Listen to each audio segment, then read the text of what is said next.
Right. Hello. All right. Welcome to this channel. As you all know, my name is Alexander, and today we have. My name is Senia. Nice to meet you. Yeah, nice to meet you. Nice to meet you again. Thank you for watching again our channel. Now we've decided to welcoming you to this channel by actually inviting you to this wonderful place. It's a New Zealand restaurant based in Tokyo. I've been there twice, 3 times, 4 times already. I guarantee it's a nice place. So I would like to know more about you, and that's why I would like us to see how things are inside and see what kind of cuisine, delightful cuisine we're going to eat today. I know it's right, New Zealand. Right. I'm excited. Okay, let's go. Thank you. Thank you so much. This is so nice. It is. It's Oh really my God. nice. Yeah, exactly. I like It can be a bit cold at times, but anyway, I can feel it. It's perfect in summer. it's perfect in summer. Yeah. This place should be. I mean, this area should be okay. Yeah, great. Let's have a seat. Thank you. How many times have you tried New Zealand food? New Zealand food. I think 2 times or 3 times actually. Yeah, it's called Let's Smash It.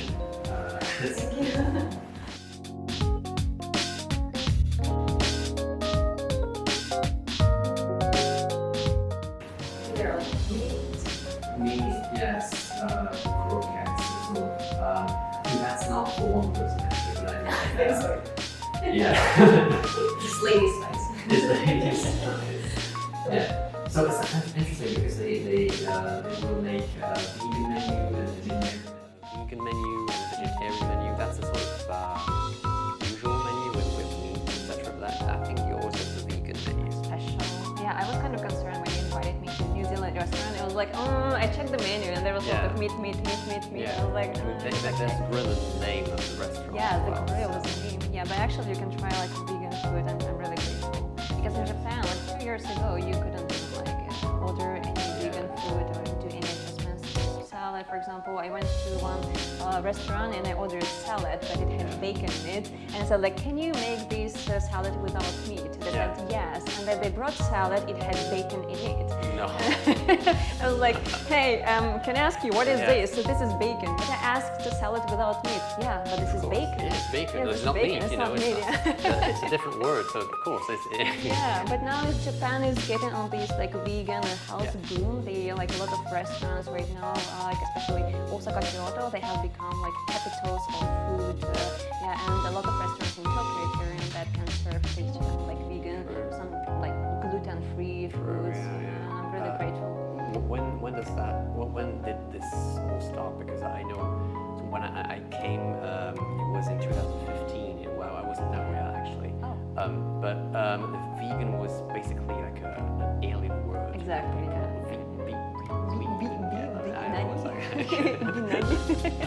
Yeah, exactly. So, yeah. Maybe several years ago. Yes. Like 2 years ago. Yeah, something like that. But it was hard. Why did you become vegan? Different reasons. First of all, I was really fat. I was fat as hell.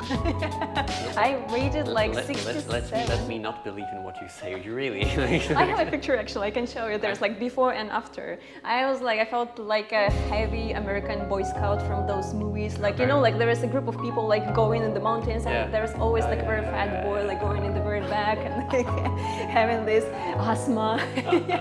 I was like that. And when I started, like, I actually didn't only start being vegan. I also cut the grains, gluten,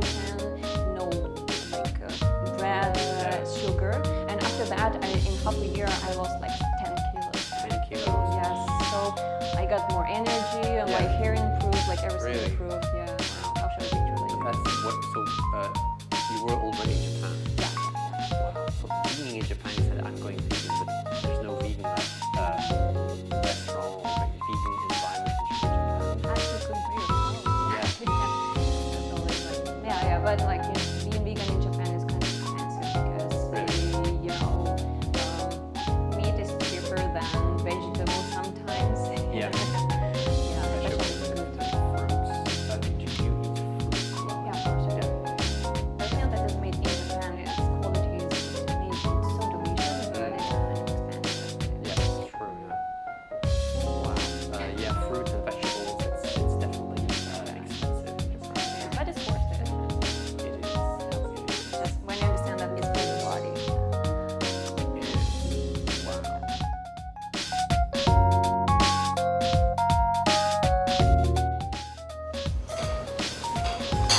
god, it's so good. Yeah, it's very nice. Yeah. Nice. It's really good actually. Nice. Yeah. So my intuition told me that Japan has been selected like the #1 country, the best country to visit. Yeah, #1 according I had to the a sudden World inspiration. And yes, I think it's pretty fair to say that Japan is an interesting country. I mean, it's different. It's interesting because it's different and it's welcoming. You have many countries. It's just like, oh no, it's not really welcoming. But Japan is basically welcoming any type of people. So it doesn't really surprise me. And I think they've put a lot of effort in promoting the country. I don't know how you feel about that, because you are in Japan now for 10 years. You've been there here for 10 years, so a bit more than 10 years. Yeah. Did you see a sort of evolution of how Japan could become so much popular now? No, of course, Japan is getting more and more popular, and also I worked as a tour guide and travel agency, and we saw that growth. Like I was working as a tour guide for Russian-speaking countries, so many, not just Russia, like Ukraine, Lithuania, Estonia, Kazakhstan, Uzbekistan, etc. So I was guiding like tourists who speak Russian languages, and like every year it just breaks the record. Like every year, more and more tourists. It's not just like Russian-speaking countries. Sorry. But it's also like among like Taiwan, for example, Chinese, like so many people just keep coming to Japan because it's safe. It has a lot of sightseeing spots, and the food is amazing. Everything is high quality, and a lot of unique things that you can find only in Japan. And like when you first come to Japan, you feel like you're on alien, like on a different planet, like everything's so different, especially for a European person. Like when my mother came, she still remembers that like the first impression she got like is like the canned coffee, like we don't have canned coffee. And then she was like, and the next thing she was impressed is like those like washlets, the toilets. Oh my god, it's speaking to me. It's speaking to me, yes. It's speaking, and also bathtubs, Yes. When you can, set your preferred temperature. Yes. And at the time when the bathtub is full. I have TV in my bathtub right You have now. TV? I have TV. It's inserted in the wall. Oh yeah, in the wall. Yes. You have the screen. Yeah. You can take a bus and you can watch TV. When I saw that, I was like, okay, what else can I expect? Like, I lived in Japan for 10 years, and still, like, I'm like surprised with something every single day. I mean, there's so much high standards, I mean, I guess on the flip side, it could be hard, if you work in the service industry. But if you receive a service in Japan, usually it's very it's nice because the standards are really high. The level of hospitality in Japan is just amazing. Sometimes they're so polite you don't know how to respond. Like, no, it's okay, but it's just like, oh, I'm sorry. Actually, my mom came to Japan recently because of this situation in Ukraine. She had to evacuate here in Japan, and she's facing a lot of those like tiny little everyday, not troubles, like adventures. For example, she was like staying in the hotel, and they have this breakfast, and then like the lady who was serving, she was like elderly lady, like very old, and she came and said like, "Okawari wa ikaga desu ka?" She asked like if you would like more, and my mother thought that she's asking if it was delicious, and she said like, hi. And then that lady, she was about to leave, and that lady brought her extra rice and miso soup, and my mother was like, but I'm already full, but she couldn't leave because it's like a bad manner. So she ate that. She was like I could literally roll out from that restaurant, and then that lady came again. She's like, "Okawari wa ikaga desu ka?" Second time, and my mother thought, okay, maybe this time she asked if it's good. She said like, hi. And that lady brought another bowl of soup. That's like the hospitality. I think like in my country we don't have this okawari, the extra culture. And a lot of issues like that she had. And again, it's different, you know, when you visit a country and when you live in a country. But definitely, if you visit Japan, you will have definitely an amazing experience. I guess wherever you go. And what's interesting is that, you know, the country is basically it's quite narrow, you know, but it's long. So it's from the north to the south. I mean, it's totally different sort of temperatures. And the culture is a bit different, you know. So the culture of Hokkaido is different from the culture of Okinawa, and even the flora and fauna.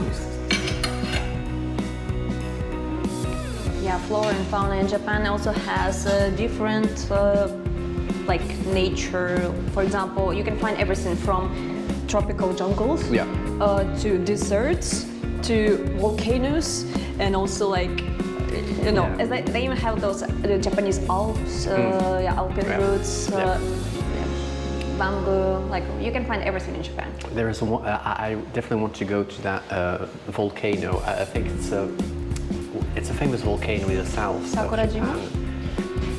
No, it's not the one.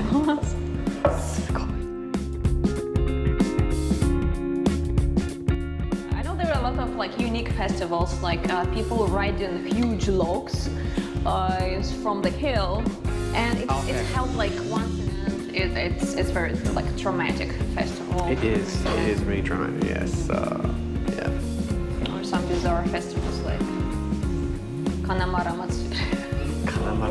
The penis festival in Kawasaki.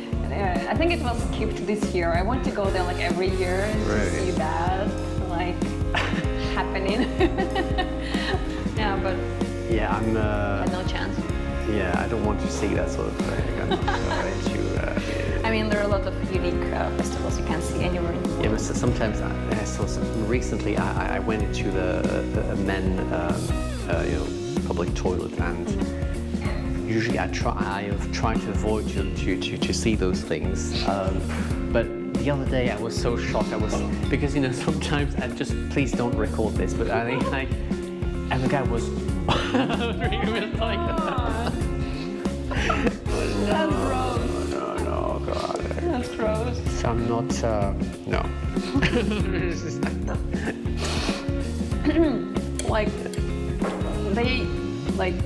they don't think it's something like shameful in Japan. It's natural. Yeah. But I have to say, when you go to a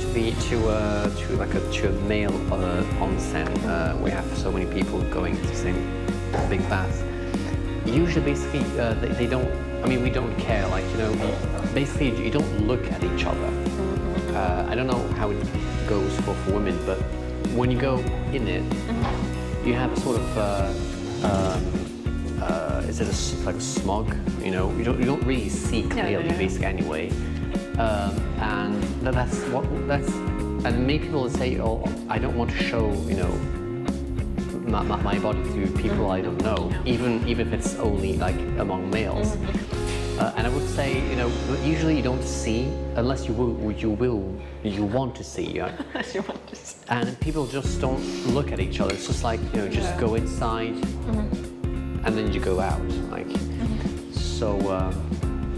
How does it look like for women? Yeah, same. So. But I had an issue once. I brought my tourists to Hakone, and we stayed in different hotels. Well, my hotel was cheaper than theirs, and they still something like 5-star hotel. And about 2 a.m. in the morning, I received a call, and they asked like, your tourist was sexually harassing our Japanese. What he did? Harassing. Harassing like Japanese person, because like in foreign culture it's okay to just like clap on someone's like shoulder tap. Yeah. So they were drunk and they did like almost hugged the guy, like, you know. And then, of course the guy called police and he was like, he was like sexually harassing me. Yeah, that's a no behavior from my tourists. Yeah, but it's like, I was like, "Moshiwake gozaimasen." Like, I'm so sorry I didn't explain that it's not common. Yeah, I mean, Japan has so many rules. Yeah. That, you know, but basically, they will not expect you to know the rules. That's what is nice. They will tell you, but if you make any mistake, so to speak, they will not tell you. They will not, they will not expect you to know the rules. So I mean, if you come to Japan, like if you're a tourist, I mean, they don't expect you to know everything. So, I mean, just don't be stressed out if you don't know any of the rules. That's very true. Yeah. How about roller coasters? Roller Are you coasters. into? No. No. Well, the food was indeed gorgeous and very tasty. We definitely recommend you consider Manuka Kuramae on your next visit in Tokyo. Oh, and the staff also welcomes you in English as well. I am also absolutely thrilled to welcome Xenia to the Japamazing family. She will be your host for anything that needs a more, let's say, feminine perspective on this channel. Wait up for the following video in which she officially joins the team. Until then, well, show us some love by giving us a like and, why not, clicking subscribe. Become an early bird and join us as we unravel this amazing Japan.